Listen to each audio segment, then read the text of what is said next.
Welcome to Silent Secrets. In today's video, I'm going to share with you a story that started out like any other quiet evening but quickly unraveled into something I never could have predicted. What began as a night of peace turned into a season of discovery, tension, and secrets I never thought I would encounter so close to home. So, sit back. Stay with me until the very end, because every detail matters in this story. What I'm about to tell you may sound unbelievable, but it all started in the most ordinary way. Chapter 1. The Stillness. Before, the cool evening air brushed against my skin as I sat in the backyard, staring at the faint glow of the stars above. The gentle bubbling of the hot tub provided a soft background hum. The house was unusually quiet that night. Normally, it was alive with laughter, chatter, and the sounds of music spilling out into the garden, especially when Lisa, my stepmother, hosted one of her famous gatherings. But not tonight. Tonight, it was just me, a half-finished glass of wine I had snuck from the fridge, and the comforting solitude of silence. My name's Jake. I'm 22, freshly out of college and back at home while I try to figure out my next steps. Living here has its ups and downs. On one hand, it feels like a step backward. But on the other hand, nights like this, quiet, reflective, peaceful, are rare gifts. At least, that's what I thought. Chapter 2. The Unexpected Arrival. The sharp click of the sliding glass door behind me broke my trance. I turned, expecting maybe the wind had nudged it open. Instead, Lisa stepped out, her robe cinched casually around her waist. Two of her closest friends, Megan and Sarah, followed right behind her, their voices hushed but bubbling with laughter. They each carried glasses of wine, the kind Lisa kept for special occasions. Their energy was light, playful, and almost too vibrant for the otherwise still evening. "Jake, what are you doing out here all alone?" Lisa called with a teasing tone I'd grown used to over the years. I shrugged, a little surprised. "Just thinking." They exchanged glances, the kind of glances friends share when they know something you don't. Megan grinned. "Well, maybe you shouldn't be out here brooding. Why don't you join us?" I blinked, unsure what she meant, until Sarah tugged at the tie of her robe and revealed a swimsuit underneath. Megan did the same, and then Lisa slipped hers off her shoulders to show she was wearing one too. The hot tub. "Of course." Lisa smirked and plucked the glass of wine gently from my hand. "Come on, don't be shy. The water's perfect tonight." I hesitated. Something about the way they were looking at me didn't feel like simple friendliness, but curiosity. Almost as if I was part of a plan I hadn't been told about. Still, with 3 pairs of eyes fixed on me, it was impossible to refuse. Chapter 3. Immersion. The warm water enveloped me instantly, seeping into my muscles and dissolving away the tension I hadn't realized I was carrying. Lisa sat close on one side, Megan and Sarah opposite me. Their laughter echoed off the night air, blending with the steam curling upward into the sky. At first, the conversation was harmless. Work, travel, little anecdotes from the past week. But beneath it, there was an energy I couldn't name. Every now and then, one of them would lower their voice, whisper something I couldn't catch, and the others would giggle knowingly. I tried to play it off, sipping from the new glass Lisa had poured for me. But I couldn't ignore it. They were speaking in half sentences, coded jokes, and cryptic remarks. At one point, Sarah leaned closer. "Relax, Jake, nights like these are meant for opening up. The word struck me, but before I could ask what she meant, Megan changed the subject, steering the conversation toward memories of old parties Lisa had hosted. I forced a smile, but my mind raced. There was something I wasn't being told. Chapter 4. Whispers in the steam-as. The minutes stretched on. I noticed patterns. The way Lisa's hand lingered on my arm when she passed me a drink. The way Megan and Sarah kept exchanging glances whenever I asked a direct question. And the way their laughter sometimes cut off abruptly, like they'd remembered I was listening. It was subtle, but deliberate. Then Lisa leaned closer, her voice low enough that only I could hear. "You seem tense." "Jake, Why don't you let yourself breathe a little? Her words sent a chill down my spine, despite the warmth of the water. When I looked over at Megan and Sarah, they were watching, not in the casual way friends do, but intently, as if they were waiting to see what I would do. That's when I realized this wasn't just a spontaneous hot tub gathering. Something about this night had been planned. Chapter 5. Morning Doubt. The next morning, sunlight streamed through the blinds, pulling me out of a restless sleep. My head was foggy, the details of the night before swirling in fragments. The laughter, the strange whispers, the cryptic words. Had I imagined the tension? Or had there been something real beneath it? I stumbled downstairs, half expecting to find Lisa in the kitchen. Instead, the house was empty.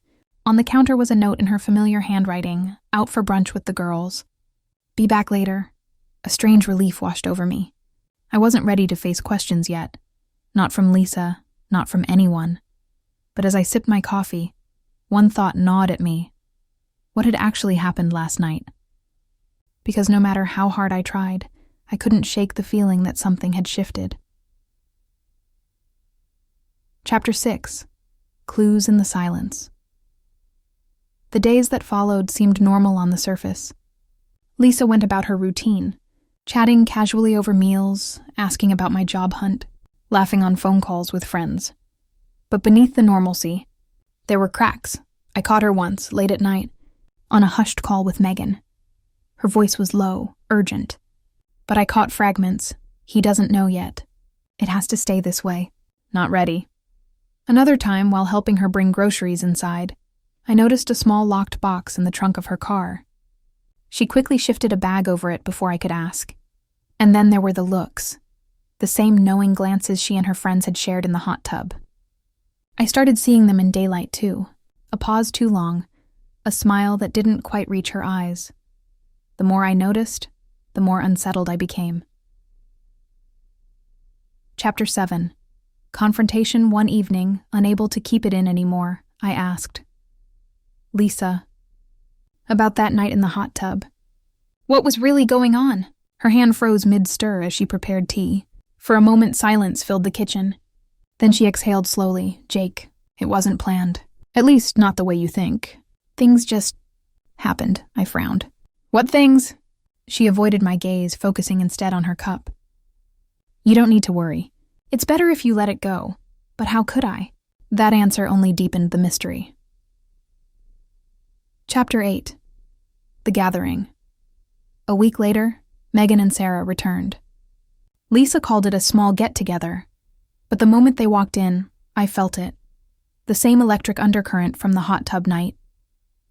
They sat together in the living room, speaking in low voices. When I entered, the room fell quiet for a fraction of a second before conversation resumed. Lighter this time, like they'd flipped a switch. I tried to engage, but their answers were vague, their stories incomplete.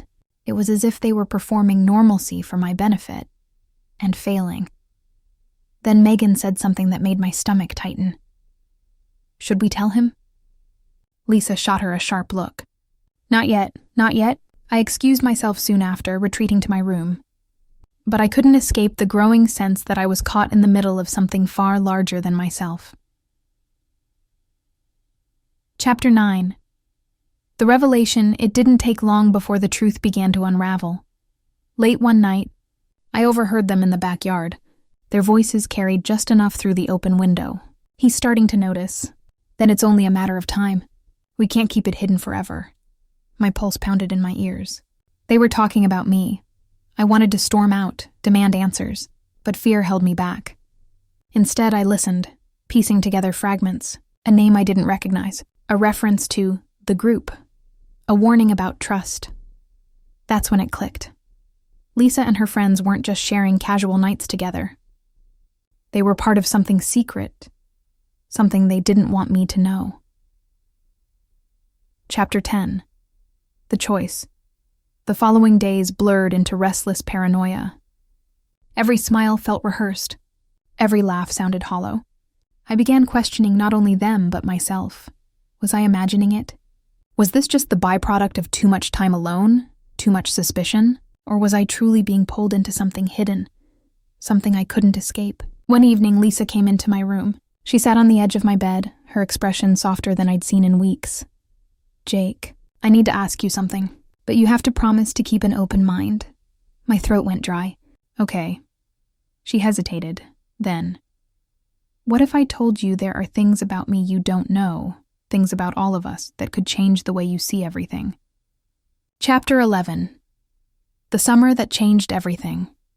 What followed was a series of revelations I never expected. Lisa spoke of trust, loyalty, and a bond that went beyond friendship. She hinted at a network of people, connected by secrets that outsiders wouldn't understand. The more she explained, the more the world I thought I knew began to tilt. It wasn't about wine, or late nights, or even laughter in the hot tub. It was about something deeper, something binding, and the scariest part, she wanted me to be part of it. Chapter 12. The Aftermath. The weeks that followed felt surreal. On the surface, life continued as normal. Meals, errands, small talk. But beneath it, everything had changed. I was no longer just an observer. I was now woven into their secrets, whether I wanted to be or not. Sometimes I wondered if I should walk away, leave, find my own place, start fresh. But every time I thought about it, Lisa's words echoed in my head. "Once you know, you can't unknow." And she was right. I couldn't unknow. As summer gave way to fall, I often found myself sitting by the hot tub again, staring into the steam, remembering the night that had started it all. A night that had seemed ordinary, harmless, forgettable. But it wasn't. It was the first thread pulled from a fabric I hadn't realized was so tightly woven. And now, months later, I'm still trying to piece together what it all means. One thing is certain. Nothing in this house, in this family, or in my life will ever be the same again. This was Silent Secrets. If you stayed with me until the end, you know how quickly the familiar can unravel into the extraordinary, how secrets can turn ordinary nights into life-changing events. What do you think? Would you have stayed or walked away?